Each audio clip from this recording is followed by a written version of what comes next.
sales is the assumed outcome of any session, right?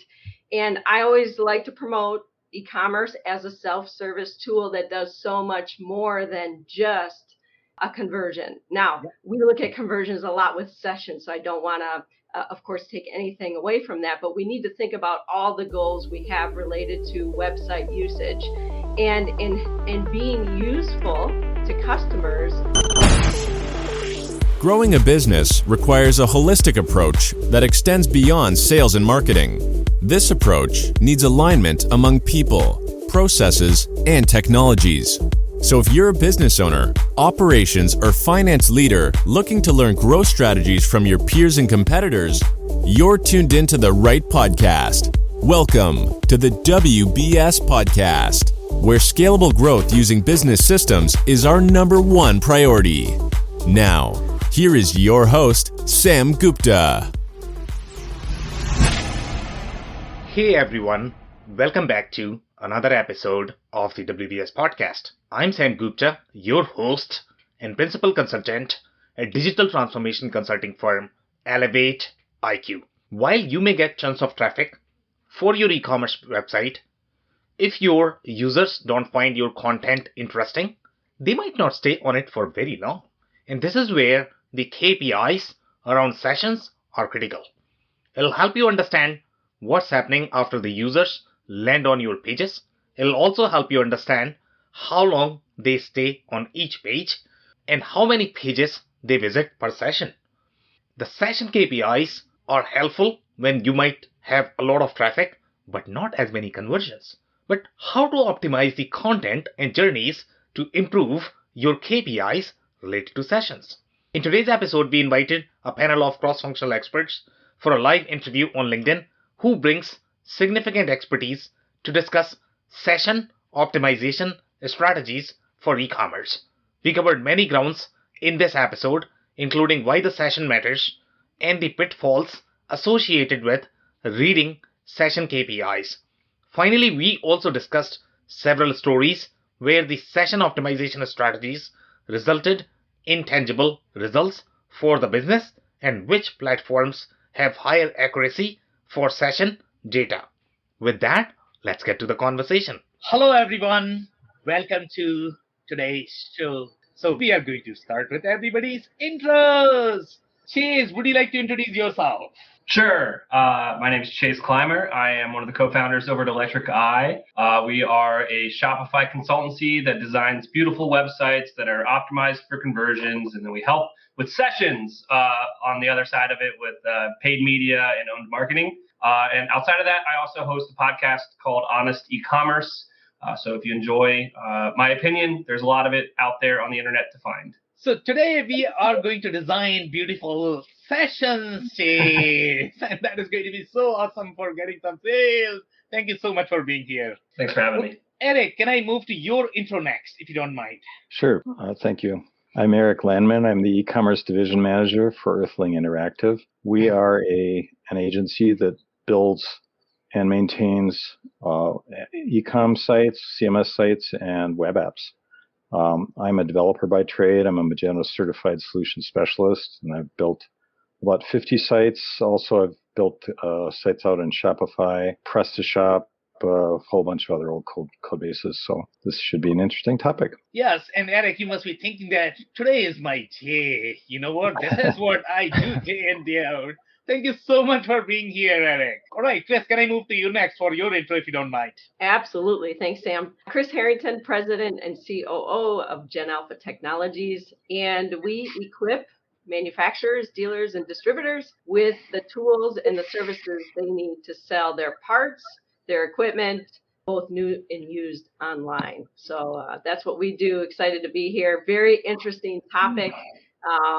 I'm excited to learn from people on this call today, too. I'm sure they're going to bring some new insights to sessions that even I'm not thinking about. Okay, amazing. And the dealers who are going to be listening to this show today, and they must be thinking, you keep throwing new words every single week.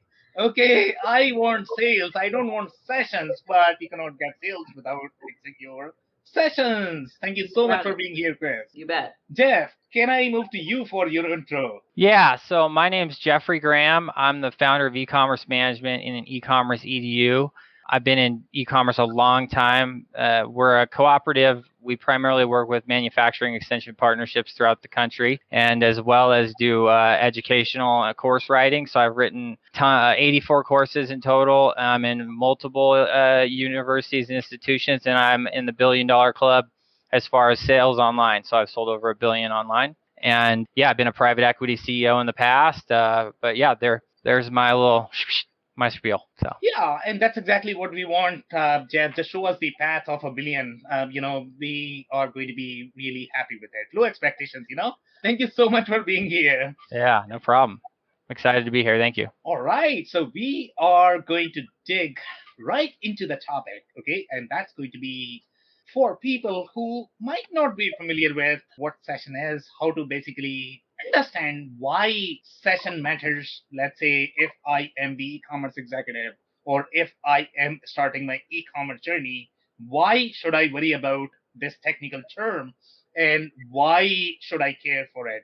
So, Chase, to set the stage, do you want to describe what session really is and why it matters for the e-commerce practitioners? Sure, and I guess I'll let people know a little bit of the behind the scenes stuff here. So I've been on a few of these, and I have explained to Sam in the past a framework that we use at our agency called the Brand Scaling Framework. And we look at 3 KPIs, and I was like, oh, we can talk about these 3 KPIs, and that'd be a really great session. He's like, you know what? It'd make 3 great sessions. So he broke them all up. So now we're on kind of the last one that we like to look at here, and so. First and foremost, why sessions are very similar to traffic. It's visitors to your web store, but at our agency and most e-commerce agencies, we are actually more inclined to look at sessions as opposed to total number of visitors or any other traffic metric, because sessions directly correlate to how your conversion rate is calculated. So that's why we focus on that. And I personally use sessions when I'm describing it because we're a Shopify consultancy, and straight up on the back end of Shopify, it's like online store sessions is a giant number back there. And it's really easy to point out to people. And it's basically the number of sessions on your online store. And a session is a period of continuous activity from a visitor. And I know a little bit more about how Shopify calculates this. A session is basically it's tracked with cookies, which are going away. That's a whole different conversation. But it's basically a 30-minute block of activity. So if you're on a website, at 1 o'clock looking at a T-shirt, then you come back at 1:05, that's still one session. But if you're like looking at it at 1 o'clock during your lunch hour, and then you come back that evening and look at that same T-shirt, those are calculated as 2 different sessions. So for those that don't know, that's generally what a session is when it comes to a kind of someone browsing your e-commerce site. So just to make sure I understand this right, and obviously, the business audience is obviously not going to be as familiar with sessions. So you mentioned that, let's say if I'm exploring a T-shirt today and I don't know whether these sessions are tracked based on IP addresses. Do you want to clarify that there? Is it based on the browser?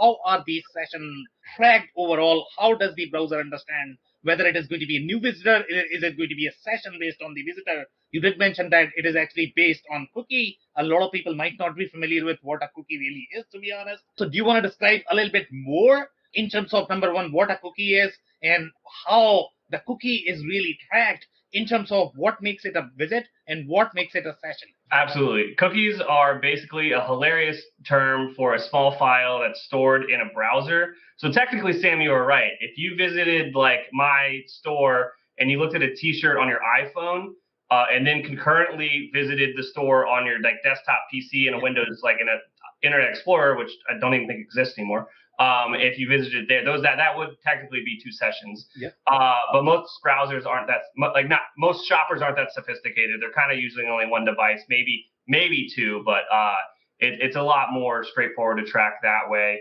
So basically, I'm actually going to recap so far, and then we can build on this one. So basically, what you are saying is, let's say if I have 2 browsers, I am probably using my mobile device because mobile device is actually going to use a completely different browser than your laptop browser. And whenever I interact with the website for the first time, what my browser is going to do is it's actually going to store the URL. And based on the stored URL, it's going to decide whether it's going to be a visit or it's going to be a session from the same person. So my question, the second part of the question was, how does the browser differentiate between a visit and a session?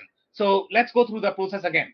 If I'm coming to the website for the first time, okay, my browser is storing up an URL in its memory that, okay, this is the person that I am trying to differentiate whether it is going to be a visit, is it going to be a new user, or is it going to be a session, right? Based on that information, and that's what is called cookie. Now, how does the browser differentiate between a visit and a session? So it stores all that data in the browser, and if it's your second time visiting, there's already going to be data cached on you, and it's going to have historical, information there. So knowing you're not a new visitor, unless you clear your browser, there's a whole bunch of ways to skirt and manipulate this data as a user. Yeah. But most users aren't that sophisticated, to be honest. And every website on the internet is tracking you in any way that they can to try to scrape any data they can to then use to market and advertise to you. It's just, when you're visiting a website for the first time, you're a new user. Second time, you're a repeat user, unless you change the window. And it's all about how you're viewing your analytics and about how interesting your people that are showing you your analytics want to get with making it prove their point and not yours. Yeah, right. And honestly speaking, from my perspective, the reason why we need to understand these details is because that's what is going to drive. Let's say if I am trying to understand my traffic pattern, I need to understand what all of those KPIs mean. And if I don't understand, how the browser is really tracking my information, what constitutes, let's say, a session versus visitor, I will not be able to understand, whether I am paying attention to the right KPIs and then if I'm getting the right traffic. Because as a CFO, I'm actually getting the check based on the KPIs. Yeah, so understanding of the KPIs. I guess a more simple answer to your question is a session doesn't matter if you're a new user or a returning user. It's an independent 30-minute interaction with the website. Love it. Thank you so much, Chase, for that. Eric, what are your thoughts so far? What is a session in your perspective? Would you like to clarify anything, why it matters from your experience? And I don't know if you're going to have any specific story where you have had problems communicating what a session is to a business user, and then you had challenges why that needs to be fixed. Otherwise, e-commerce site is not going to work. Yeah, I would agree essentially with what Chase said. The sessions have an ID, and this is managed by the browser in the background. So it's not something that the user has any control over, really. So that may be a point of confusion. It's like, whoa, what do I do with my cookies? And no, it just happens in the background. The browser sends a bit of information called a header to the server. The server sets up a session ID, or it invokes an existing session ID, and then the tracking starts as you traverse the site. Browsing could be one session ID, but actually websites can have more than one session ID. If, for example, you were logged in as an administrator, you likely would have a second session ID that controls the admin area. And the session IDs can have independent expirations, so it's not necessarily a half an hour. That's just a little minor nuance there. Kind of depends upon the platform, and some platforms you can actually control the length of the session. So for example, if you knew that your users typically have a 3 or 4 day visit window, they might come in on Monday or Tuesday and look at something if you're in a B2B site, and then they go and talk to their customers or supervisors or something, then place an order on Wednesday or Thursday, you can actually control the length of the session so that that's just one session, which is kind of mind-blowing. Otherwise, if you don't do that, you might wind up with 3 separate sessions. Maybe they came in Monday to do research, then Wednesday to look at it again, then they actually bought it on Thursday or Friday. That's really not 3 sessions. It could be, but that's probably the same person, which is really what you're interested in. Is this person traversing the site? Where are they going? What are they doing? And did it turn into a sale? So that's the important thing. And that takes a bit of tweaking and looking at the statistics to figure out exactly what the user pattern is. So that's my addition there to what Chase said. Good setup. Glad I didn't have to do it. Okay, amazing. Thank you so much, Eric, for that. Jeff, I'm actually going to move to you. What are your thoughts so far? Do you have any sort of build up there? Any specific stories that you might be able to share where you had session problems and then you had to fix those? Yeah, session's extremely important. It can tell you a lot about what's happening on your website. So as Chase alluded to, what a session is when someone lands on a site. Session time, counting sessions. We can go through nuances of VPNs. We can go in through incognito. We can go in a lot of ways where they can't get the cookie, and ultimately you can't find that I won't register as a session. So anyways, there's a lot of ways around it that users use, like DuckDuckGo and such. But without getting into those nuances, a session is super important. And the reason I think that it's important is that it's going to show the activity a user is having on a site. And the activity, you understand the activity a user is having on a site and the consistency of that activity, that will help you determine how to tailor or transform your website or whatever it is to create a conversion. The other thing I look at heavily when I'm looking at sessions is I'm looking at browsers. Okay, so I'm not looking at session by session. I'm looking at session by browser. So sessions in Chrome, sessions in Edge, sessions in Firefox, sessions in browsers, okay? The reason I look at sessions in browsers is I can actually see in more detail how much longer or shorter someone is spending time on my site. And I know Chase had mentioned Internet Explorer is dead. Yes, but Microsoft Edge is not dead. So there is a 12% of the traffic going through Microsoft Edge. So just a side note, Edge is something that I'm going to pay attention to, especially if I have an older generation. And I'm in a boomer. I'm in the 50 to 60. They load it on their computer. They don't have Firefox. They're not downloading. They might have Chrome if they're relatively savvy, but you know what? They're just using an Internet Explorer or Edge now, right? And so sessions to me is pivotal. It's huge. Okay, so amazing insights there. So I am actually going to have a clarifying question for you. So why do you look for the session per browser? Because that's something unique to other people what they have said. Is it because each browser is going to constitute one session, even if the same person may be browsing across the browser, but you are actually looking at that because that probably is going to be a single person or persona that you are trying to point out.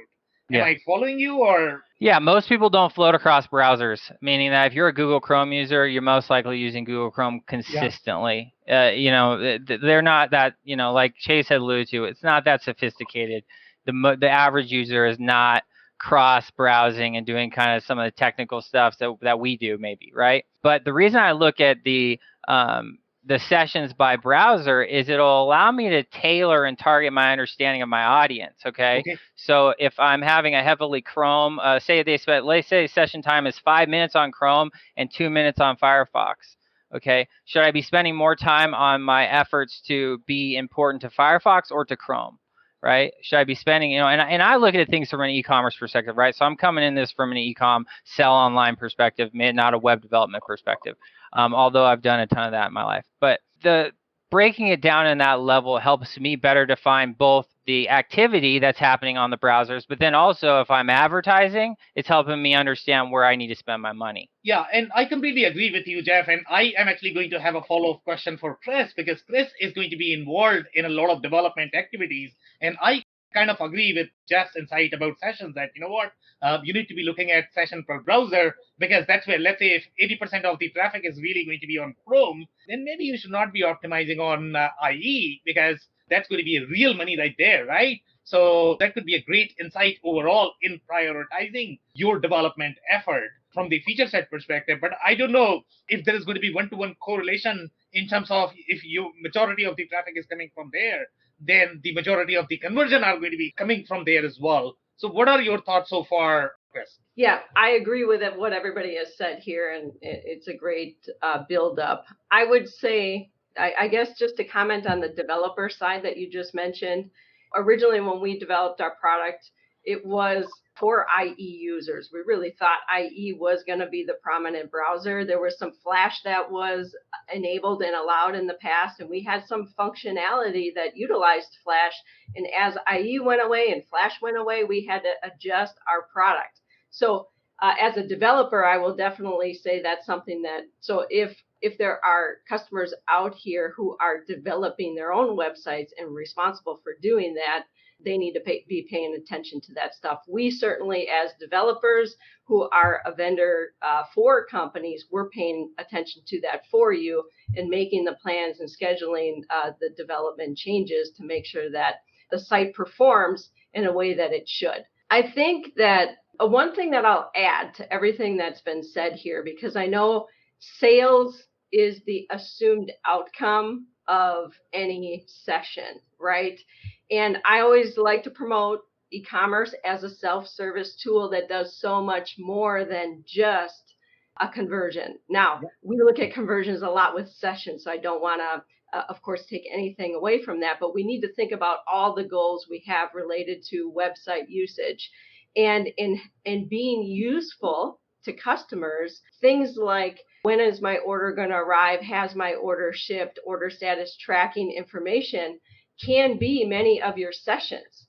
So your session is enabling that user to have useful information after they've already created the conversion. So I would say that we need to look at further metrics just to, make sure that, and this is where you can dive in deeper into Google Analytics and have better streams and workflow of information telling you where are people going, so that you don't feel all user sessions were invalid or not appropriate, because a lot of times people are just looking for information, and they might want to look at information multiple times before they actually convert.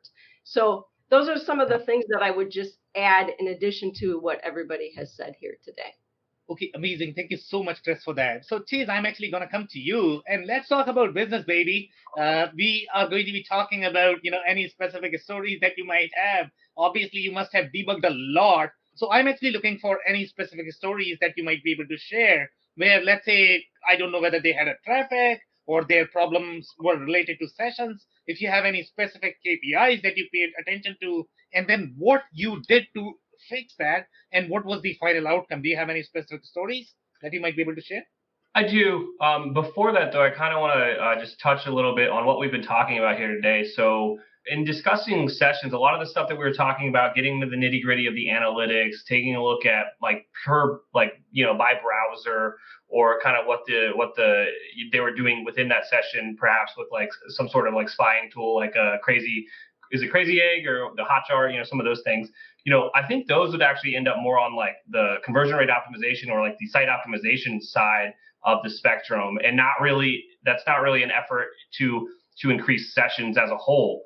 So when I guess my perspective in coming into this was like taking a look at the number of sessions you're getting in a given period of time, say a month or 90 days, what have you, and then what are the efforts that you're making to increase those sessions, and how do those kind of affect the KPIs? And where I kind of thought about it a bit more was when Eric was discussing this concept of like someone's visiting the site 3 times to then make a conversion, especially on something that's a little more B2B or maybe even a luxury product would probably follow that same kind of use case. And what I wanted to point out there is oftentimes a less sophisticated brand or just a younger company that doesn't know what they don't know. And it's oftentimes our job as an agency or what have to educate everybody. So Eric knows this information. He's like, it takes 3 sessions for somebody to convert on our website. And then I'm sure if you dove in a bit more, you'll notice that there's a lot of sessions where they don't come back, or maybe they only come back twice. So my brain would light up as a strategist. It's like, okay, well, what is our remarketing strategy? How are we trying to get these people back to the website through, either paid ads or through email to keep touching base with them? So those are a lot of the strategies that we're doing for our clients, is like taking a look at the traffic that they already have and where are there opportunities to improve that already qualified traffic and try to bring it back to what they were already interacting with. And it's literally every client we have. I mean, you could pick any of them that we like improve traffic for all of them. Oftentimes it comes down to a lot, especially these days in e-commerce, we're doing a lot of work within email automation and helping them strategize their e-commerce email campaigns. Email is very huge, especially as of late with iOS 14 and 15 kind of disrupting how advertisers are doing things these days.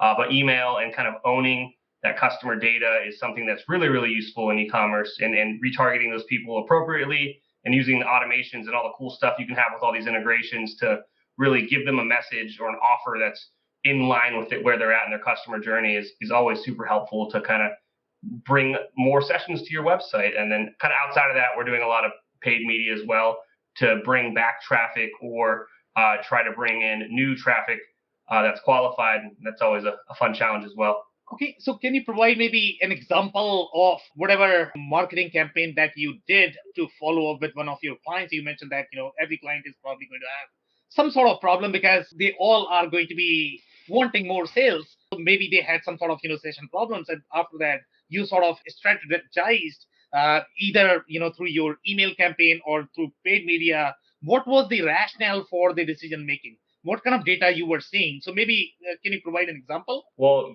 I mean, absolutely. Oftentimes, with the types of clients that we're working with, is they are moving out of that kind of startup phase and into that scaling phase. And half the battle is just education. They don't know that these more sophisticated solutions exist, and they don't even have a strategy behind it.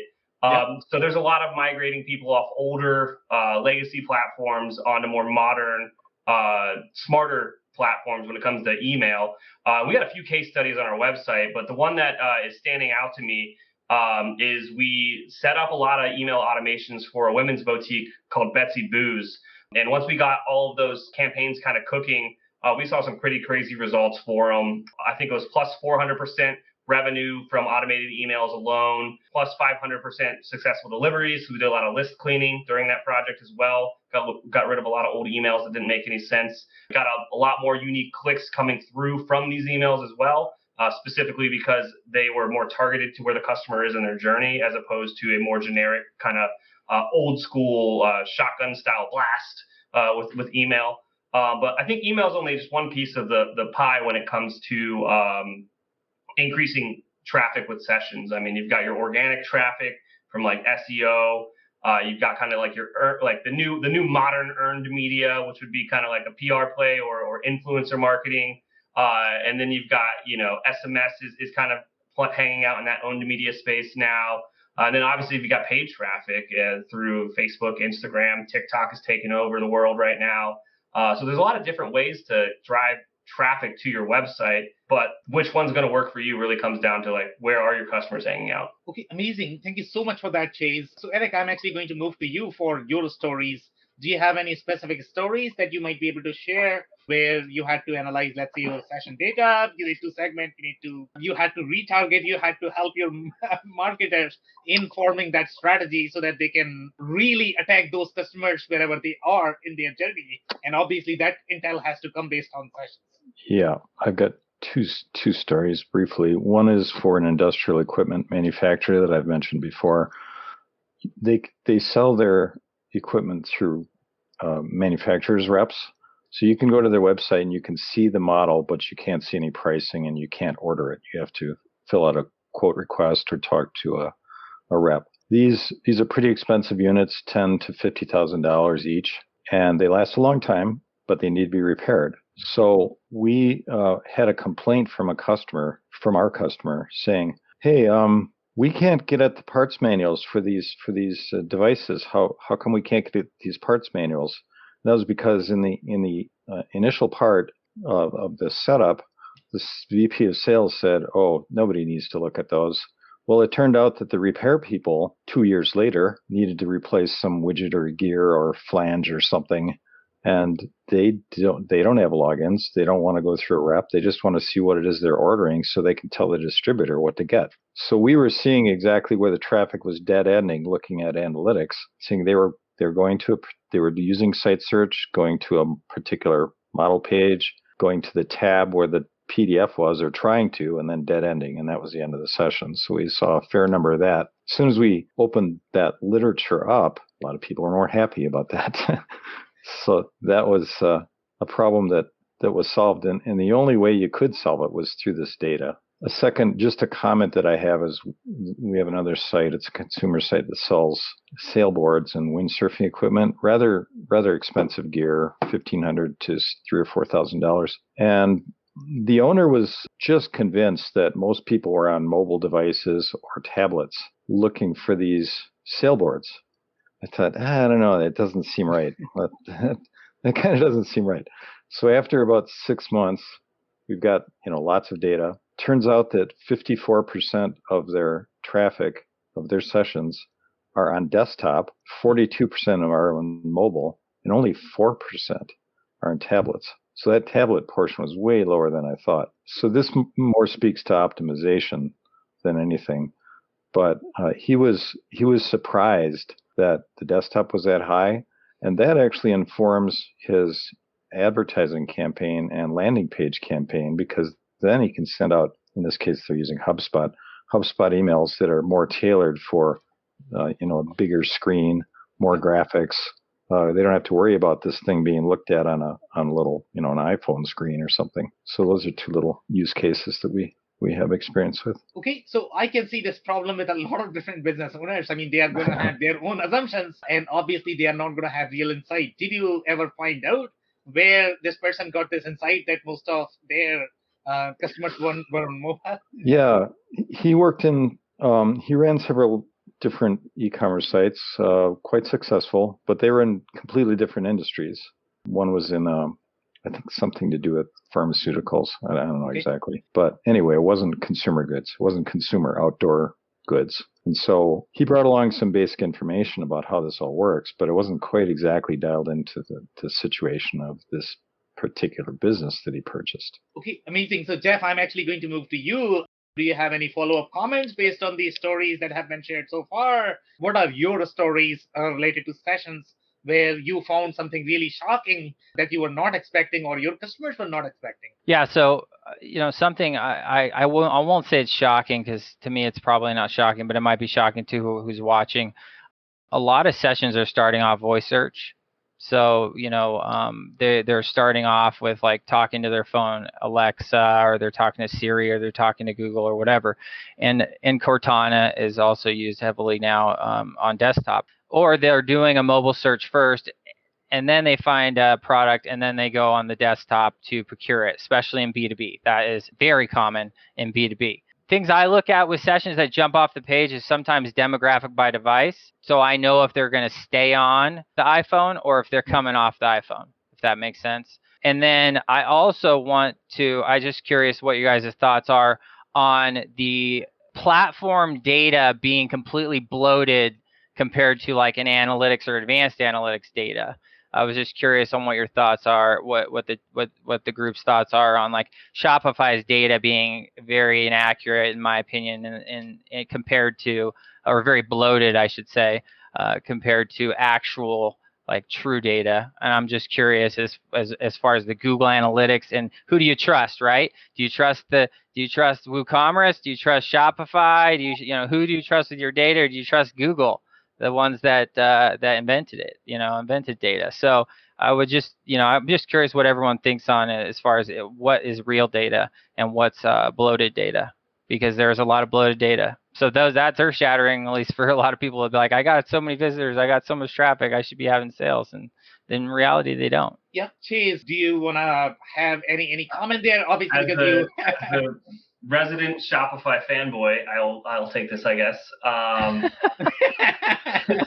love Shopify, don't get me wrong, but their data is very basic, right? It's not very in depth. And even as you go more up market with their offerings to like advanced and to plus, you get access to some more stuff.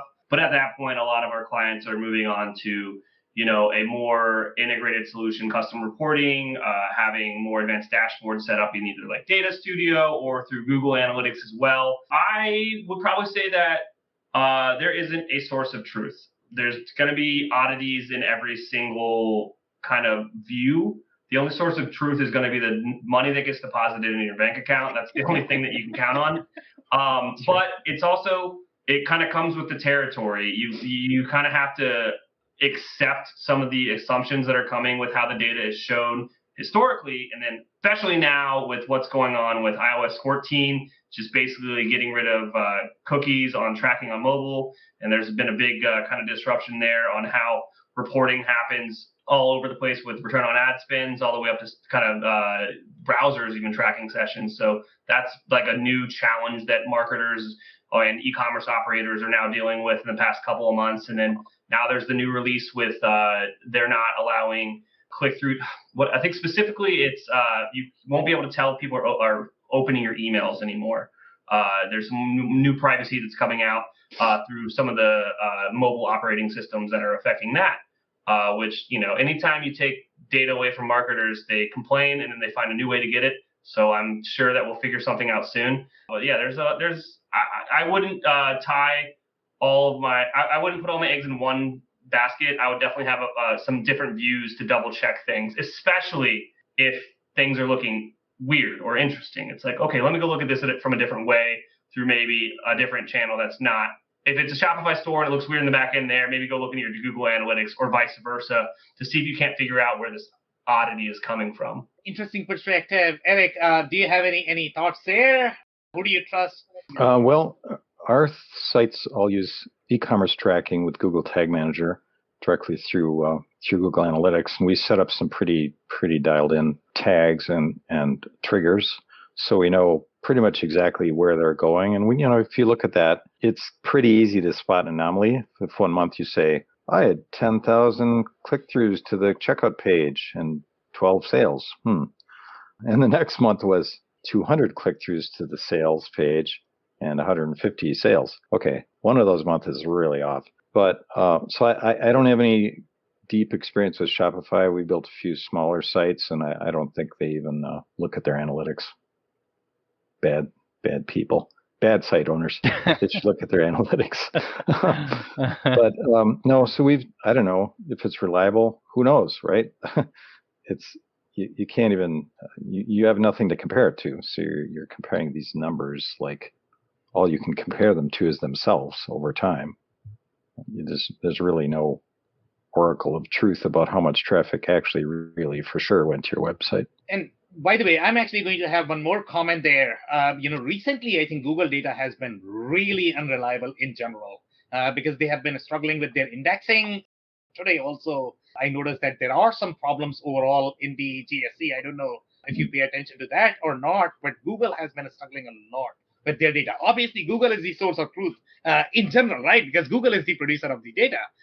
So obviously, you need to rely. And whether you talk about Shopify, Magento, or you talk about SEMrush or any other analytics tool that you are going to use, they are always going to get delayed insight. But obviously, they are doing a lot of correlation. They are using a lot of AI. Sometimes they could have slightly more qualified data just because of that correlation.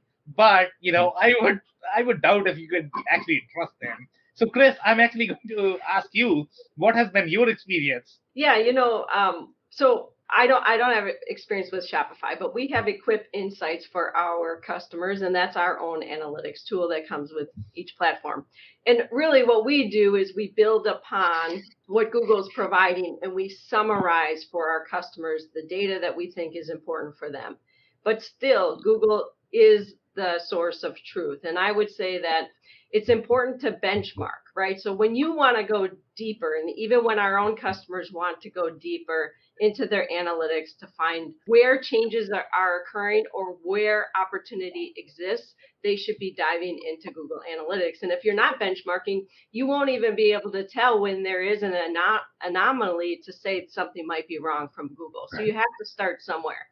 From a story perspective, I think, and I brought up some analytics from our users' websites, and, we've talked to our customers about sessions with product views, okay? So when you have sessions, you have all sessions, and then you have sessions with product views, and then you have sessions with transactions. And Google can take you to pages where people fall off. So if people are typically, and typically the number of transactions is less than the number of product views. So where the good stuff is all those product views that didn't lead to transactions. And what can you uncover about your sessions with product views that didn't lead to a transaction? If you can go to those pages and look at them and say, especially if you're looking over time, right? We all need time to build up this data so that you're not, sometimes looking at 1 month is not enough time to see trends over time. But if you look at 6 months annually and you say, these products are looking at frequently and they're leading to transactions. These products, these sessions and product views are being looked at frequently, but they're not leading to transactions. That's where your opportunity lies. Then you go look at those pages and identify, do you have good, clear content? Do you have good images? Is there something missing that might be clarifying so that that next session product view could lead to the transaction, which is what we're all really after here. So for me, it's that deeper dive into product views and the sessions to understand, where am I missing? I always like to say, what are they not buying, but they're looking? If you can go find and nail that stuff and start to understand what you can do better related to those products and product pages, that's where your winning opportunities are. So that's what I would say we look at. And we've done some benchmarking where we have clients who are, I would say, more like a retail client where they're really doing business to an end user. Then we have customers who are manufacturers who sell directly to distributors, okay? And their traffic is all distributors. So it's kind of used like a dealer portal almost, but still a valid e-commerce website. And then we have mixed channel customers. And we've gone out there and we've consolidated session duration, number of sessions, pages per session, and bucketed it into these categories so we can at least tell our customers, because I do think these metrics will be different, but for our customers who use it more like a dealer portal, we're seeing session times up into the 12 to 15 minutes, which is very different than when we look at direct traffic user sessions, which are anywhere from, on average, we're seeing 5 to 6 minutes. So it's very different. But by having that information, we can say to our customers, let's see if we can get your traffic up in this area, because that's what we're seeing happening with other customers. So there's some value in these other metrics as well. Okay, so I am actually going to have a follow-up question for you there. So since you mentioned that obviously the session KPIs are going to be different when you are working in slightly more dealer-centric situation or maybe B2B versus slightly more consumer-centric, right? So I have seen a lot of companies utilizing completely different domain or the site for your retail traffic versus the B2B traffic. I don't know how you guys do this. I mean, see, because I can see if your analytics is going to be mixed, then you are not going to get real insight. And because of that, your marketing campaigns are not going to be as effective just because you are not getting that. So do you typically recommend that they should probably have a different, let's say, the branding presence or the website or the domain for dealer versus retail, or should they be coming to the same site, same domain, same infrastructure from the traffic perspective? Well, it always depends on the use case, right? So Okay. we need the right discovery. We got to understand the objectives and goals with the companies that we're working with. I will tell you that with all of our customers, they have a website and then they have a storefront. Yeah. Again, we work with large equipment manufacturers. So when they want to buy part, that's when they're taken to the storefront.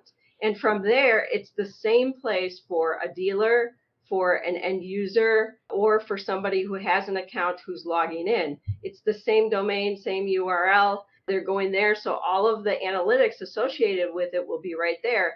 It's just a difference between the roles and the ways in which the functionality or configuration that the domain has per role of user who's there and what they get to see and get to do. And then as you analyze your analytics, you have to understand, if you are a manufacturer and you allow dealers to buy from you after they log in, so there's an authentication. So that's going to be your conversion traffic. If all other users can't convert because it says contact dealer to place your order, right? So maybe they can search for the product, they can see availability, but they don't get price, and now you're guiding them somewhere else. That's a very different analytic result on the number of your website sessions and conversions, because they're not going to convert with you. You're directing them to your dealer. So that's why the benchmarking is so important if you're looking at things over time to understand, hey, we have a lot of people who are coming who aren't converting. That could tell you that you have a lot more direct users who want to do business with you. And maybe it's time to open up your site to the public and allow them to buy from you, not just that dealer network, because there's a ton of traffic coming to your site that wants to buy from you. Does that make sense, Sam? It does. It does. Thank you so much, Chris. Eric, you have a comment. Go ahead, please. Yeah, I just wanted to remind people that we did talk in the past about what the definition of a conversion is. some of our customers, a conversion is actually filling out a quotation form, and that's the last page they're going to see. Okay, one of the things that Ashish mentioned, it's not going to be just your marketing strategy that you are going to follow. I think that could be a slightly more deeper strategy as well. For example, your pricing could be off, and that could be the reason why you may have tons and tons of activity, but once you actually get to the price page, then nobody really wants to swipe that credit card. So so that's very interesting comment there. So Jeff, I know you sort of started this question. I don't know if you are going to have any sort of follow-up comments there. I don't know if you had any stories that you wanted to share. We would love to hear your stories. I guess this comment's interesting to me. Usually everyone exits at the paywall. That's like kind of when people drop off a lot of times. But in e-commerce, I'm just kidding around. But at the end of the day, if someone is exiting, let's say at your paywall, it also is going to depend on your where your price point is. Right? Is this an executive decision, meaning this is a family decision? Is it a low cost item? Is it above $100? We see different trends depending on costing that will come into play on whether they exit at the paywall. And they're not necessarily exiting permanently. They might exit at the paywall, talk to the husband, talk to the wife, talk to whoever, their dog, and say, is this a good idea? Should I buy this? And then they come back and buy it. So, from an e-commerce perspective, that happens all the time. As far as examples and different things, I agree. Data is very skewed. It's foggy. We got Windows 11 coming out where they're saying that essentially to change your browser, you're going to potentially have to change source files. I mean, it's a big deal if that is the case. And Microsoft's taking a big stance against Google. But with that being said, I think that when we're talking about sessions, you have to just be thinking about it from a holistic standpoint. It's like, how much time are people spending on my website? What pages are they spending their time on? Yeah, if they're on a blog, your session time is going to be higher. If they're on a product company site, your session time is going to be lower. That's just going to be the nature of the beast. And if the data is always going to tell you that, regardless of what e-commerce company you're in, and regardless of what company you're in general. And I think that if you put advanced tracking in, I think Eric alluded to that. Advanced tracking, a lot of folks don't know what that is, but marking triggers and things like, so when someone exits here, it gives you a data point to analyze. That's very important. Those are huge, tools that a lot of folks don't take advantage of when you're looking at sessions. But really, sessions is the activity in which someone is spending on your website, and the more time they spend, that tends to be better. The less time, the lower the bounce rate, the better. So there are some things in there that is very true, and everyone has very good points. It's just I kind of take a holistic approach with sessions, and sometimes it can mean a lot, and sometimes it can mean nothing. It really it's a fickle business, e-commerce. So Okay, amazing. Thank you so much, Jeff, for that. So I think we are close to our time now. The only thing we can take is going to be closing advice. So Chase, what would be your closing advice? Let's say if you have a business owner and somebody may have told them that, hey, you got session problems. So what would be your advice to them? I mean, we kind of touched on it. Everybody here on this call touched on it, but it's like everything. Every metric doesn't exist in a bubble, and all of it truly matters, and it interacts with everything that's else is going on with not only your website. It doesn't matter if it's a Magento store, a Shopify store, a WooCommerce solution, some sort of custom build. None of that matters. It's like your customers, your product, your offer, all of that matters so much more than one specific KPI, and you really have to kind of dive in a little bit deeper and usually either educate yourself until you understand what you're doing, or hire someone that knows what they're doing to help you uncover, what the correct decision needs to be. I think aimlessly wandering around trying to improve KPIs because you heard them on a webinar is probably not the best strategy. Like your tactics and your goals and whatever your decision making is should probably be a result of a strategy. So that's kind of my big takeaway here is we talked about a bunch of crazy different KPIs today, and they're all super confusing, and hire someone that knows what they're doing. Okay, amazing. Thank you so much, Chase, for that. Eric, what would be your closing advice? Yeah, I agree with what Chase said there for sure. It's a specialty, learning how to analyze and interpret analytics results and traffic through a site and key performance indicators. And the person who has the skill set needs to work with management and determine what is important and what isn't important, because there's a fair number of noise in this data that really just doesn't matter. for traffic. So yes, I completely agree with Chase, and I'm sure Jeffrey would say the same thing. Hire somebody who knows what they're doing about this rather than poking at it around the edges. See, you won't get very far, unfortunately. Well, fortunately for us, I guess. I've got one follow-up there with it. It's also hire someone whose specialty is in line with your business. Yeah. So if someone came to me as a manufacturing brand, I have 3 amazing recommendations here because I don't know what I'm doing. So just make sure you're talking to people that have walked the walk in the past and they have case studies to back it up. Okay, amazing. Chris, what would be your closing advice? Yeah, we always talk about being directionally correct, right? And I think because some of these metrics can be a little confusing, by establishing a benchmark and looking at a dashboard regularly to see things over time, directionally, are you moving in the right direction, right? Are you getting more sessions? Are the sessions staying on your site longer? Are you getting more sessions to convert? If you're going the other way, now you need to dig in, right? So I think, are you moving in the right direction? Are you directionally correct would be a bit of advice that I say on this particular topic. Yeah, I completely agree. I think, the experience is not going to be any different from your traditional funnel. What you want to do is just move through the funnel. And if you are not moving in the right direction, then obviously you have a problem. Thank you so much, Chris, for that. Jeff, what would be your closing advice for our listeners? Yeah, I agree with what everyone said. Absolutely. This takes years and years of work and practice and learning to be good at understanding analytics and understanding forecasting analytics, especially in e-commerce. So it's not something you're going to be able to learn overnight. It's not going to be something you're going to learn in a year. It's going to take a long time and a lot of trial and error. The one thing I would say is from the hiring perspective is you just need to know enough to hire well. Know what KPIs you don't want. Know what things that are red flags, because what we see in our space in e-commerce management and in the education side and the whole spectrum is we see a lot of digital marketers that don't know anything. They act like they know everything. They can't convert a turkey yet. The reality is that, and then the owner just doesn't know enough to know they're not good, right? They're not a good fit. I've seen companies spend $150,000 on AdWords because they hired an agency and the agency was trash, and then they got the trash result.